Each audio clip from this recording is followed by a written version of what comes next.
কোন এক সময়ের ঘটনা, তখন মুসা নবী বারান্দায় বসেছিলেন আর তখন একজন ধনী ব্যক্তি এসে বললেন, হে মাবুদ আল্লাহর মুসা, তুমি তো আল্লাহ তাআলার সাথে কথা বলো, তুমি কি আল্লাহ তাআলার কাছে এই বিষয়ে জানতে চাইবে যে তিনি আমাকে অনেক সম্পদ দিয়েছে, কিন্তু এই সম্পদ এখন দেখে রাখা আমার কাছে কষ্টসাধ্য হয়ে যাচ্ছে। আমি এই সম্পদ কি করব? এই সম্পদ থেকে আমি দূরে থাকবো কিভাবে? তো এই লোকটা যাওয়ার পরে তার আরো একটা অনুসারী আসলেন, যে ছিল গরিব এবং তার গায়ের জামাটাও ছিল ছেঁড়া। তো সে এসে বললে যে, হে মাবুদ আল্লাহর মুসা, তুমি কি আল্লাহ তাআলাকে বলবে যে আমার এই দারিদ্রতা কবে কাটবে এবং আমি কবে সম্পদশালী হব, আমার অনেক সম্পদ থাকবে এবং আমি সংসার করতে পারবো। তো এই কথা শোনা মাত্রই মুসা নবী দৌড় দিলেন সেই তুর পাহাড়ে। সেই তুর পাহাড় দৌড়ে যাচ্ছেন, কারণ সেখানেই মাবুদ আল্লাহর সাথে তার কথা হয়। তো ওইখানে যাওয়ার পরে মাবুদ আল্লাহ তখন বলল যে, হে মুসা, তুমি কি ওই লোকদের কথা আমার কাছে জানতে এসেছো? তখন মুসা নবী বললেন যে, হ্যাঁ মাবুদ আল্লাহ, আমি জানতে এসেছি আপনি ওই ধনী লোকটাকে এতই সম্পদ দিয়েছেন যে এই ধনী লোকটা সম্পদ আর সঠিকভাবে দেখে রাখতে পারছে না, তার কাছে এটা এখন বোঝা শুরু হয়ে যাচ্ছে, সে এর থেকে রক্ষা পাবে কিভাবে?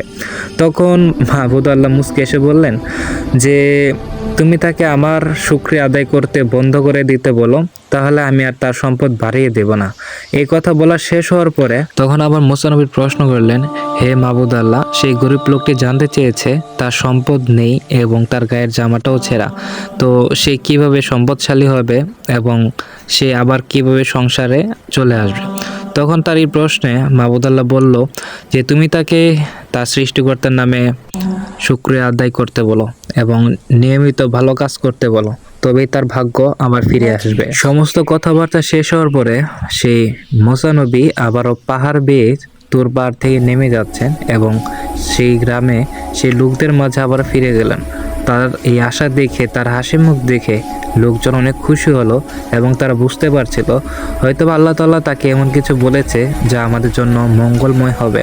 তো সবাই তাকে ঘিরে ধরলো যে তার মুখ থেকে শোনার জন্য যে আল্লাহ তাআলা তাদের জন্য নতুন কি বার্তা দিয়েছে। তো মুসা নবী একটা জায়গায় বসলেন, তখন আবার সেই ধনী লোকটা আসলো। আসার পরে মুসা নবীর কাছে জানতে চাইলেন, হে মাবুদ আল্লাহর মুসা, আল্লাহ তাআলা আমার বিষয়ে কি জানিয়েছে তোমাকে? তখন মুসা নবী বলল যে, তোমার সম্পদ আল্লাহ কমিয়ে দিবে যদি তুমি তার শুকরিয়া আদায় করা বন্ধ করে দাও। তখন ধনী লোকটা বলল, যখন আমার কোনো কিছুই ছিল না, যখন আমার অস্তিত্বই ছিল না, তখনও পর্যন্ত আমি সর্বদাই আল্লাহ তাআলাকে স্মরণ করেছি এবং তার সাধনা করেছি। এখন এই সাধারণ সম্পদ পেয়ে আমি কিভাবে তার শুকরিয়া আদায় করা বন্ধ করে দেব? এই সম্পদ দিয়ে আমি কি করব যদি আমি আমার সৃষ্টিকর্তাকে ভুলে যাই? এর চেয়ে বরং তুমি আল্লাহ তাআলাকে এটা বলে দিও তার সম্পদ যেন উনি নিয়ে নেয় এবং আমার বিপদে আপদে এবং সর্বদা আল্লাহ তাআলা যেন আমার সাথে থাকে, তাহলে আমি সবচেয়ে বেশি খুশি হব। ধনী লোকটি চলে যাওয়ার পরে আবারও সেই গরিব লোকটি আসলো। আসার পরে মুসা নবীর কাছে জানতে চাইলো যে, হে মুসা নবী, তুমি তো আল্লাহ তাআলার সাথে দেখা করেছো, তো আমার বিষয়ে কি জানতে চেয়েছো যে আল্লাহ তাআলা আমার সম্পদ কবে বাড়িয়ে দিবে, আমি আবার কবে ধনী হব?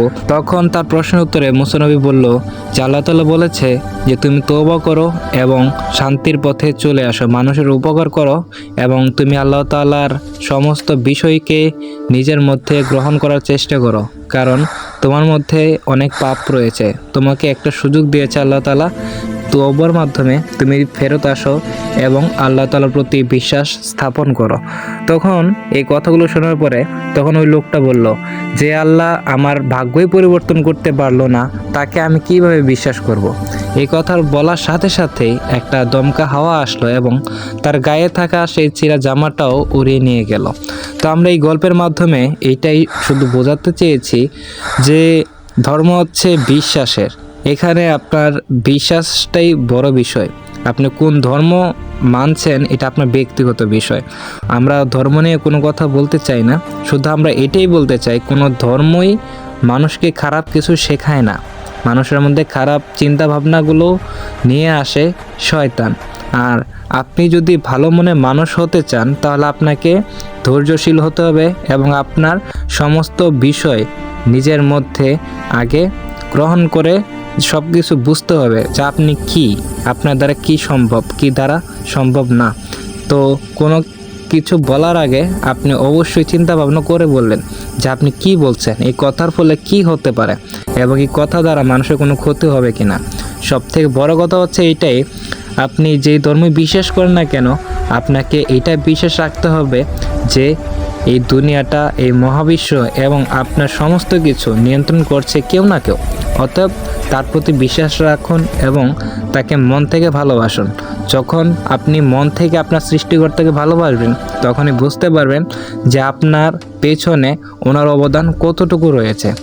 যাই হোক না কেন, আমরা বিদায় নিচ্ছি এখানেই। দেখা হবে নতুন কোনো একটা ভিডিওতে। ততক্ষণ পর্যন্ত ভালো থাকবেন, সুস্থ থাকবেন। আর এই গল্পটা হচ্ছে, যেহেতু এটা গল্প মানে বানোয়াট, তো এইখানে মূলত আল্লাহ তাআলার কিছু গুণাবলী এবং তার দয়া সম্পর্কে বোঝানোর চেষ্টা করেছি। এই গল্প দ্বারা কোনো ধর্মকে আঘাত করা, কোনো ব্যক্তিকে আঘাত করা বা কোনো ব্যক্তির সম্মানহানি করা অথবা কোনো কিছু করা এই গল্পের কোনো লক্ষ্য নয়। বরঞ্চ এই গল্পটার দ্বারা আল্লাহ তাআলার বিষয় নিয়ে আলোচনা করার চেষ্টা করেছি। কেউ এটাকে নিয়ে বাড়াবাড়ি করবেন না।